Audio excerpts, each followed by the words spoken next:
The Taming of Coyote, Chapter 4. Out came a huff. Sonia flopped onto her back. Despite the oncoming cold weather expected of the change of seasons, that night was hot, and she had awoken in a sweat. She tossed off her covers and let out a heavy sigh. Even free of them, now her nightgown was too hot. Being hot and sweaty only proved to make her cranky and itchy. With a third huff, she flew to her feet and marched over to the window. It was already partially opened, but she opened it further.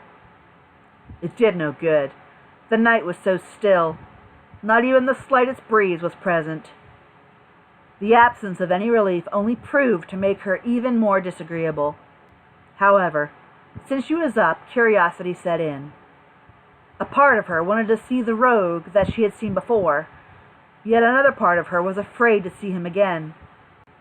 Lord Grundle's words and the local belief haunted her. He was unlike any coyote she had ever seen. What if the massive beast was a devil? A howl echoed in the distance.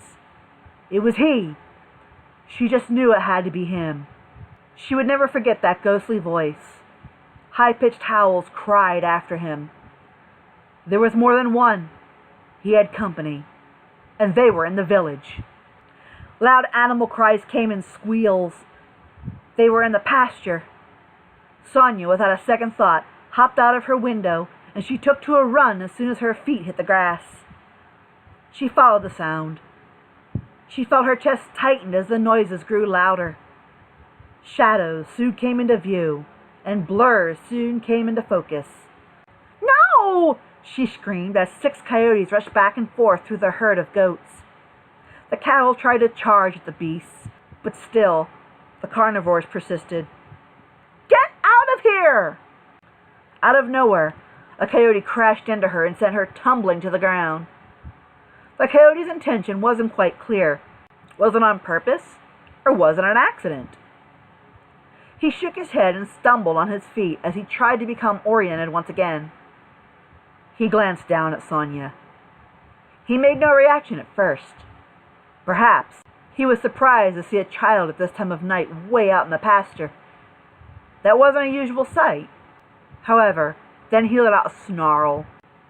His hackles tightened and rose as his fur stood on end on his scruff and tail. Sonia let out a scream and shielded her face with her arm. The coyote lunged forward, but only succeeded in biting down on the fabric of her nightgown. She braced herself, fully expecting for him to let go and return with a successful bite. But it didn't come. A shot rang out like thunder and sent the animals into a frenzy. The coyote still growled and held on to Sonia's nightgown, unwilling to free her. The heavy padding of paws galloped closer. The head threw up as if a heavy wind, and out came the haunting howl. Sonia peeked through her arms. Only a few feet away, standing tall and with authority, was the large red coyote with the black stripes. In the next instant, the coyote upon Sonia released her and took to flee. The other coyotes congregated. 2 held a small goat between them. They cooperated as one, and all ran for their escape as another shot rang out. "Get out of here, you filthy devils!" came the gruff roar of Uncle Homer. He ran up in his long johns and boots, his rifle in hand. "Sonia, what are you doing out here? Those devils could have killed you!" Sonia trembled, trying to find her voice. I heard noises. Then she crumbled into tears. Uncle Homer frowned, feeling his tension soften as he knelt beside her.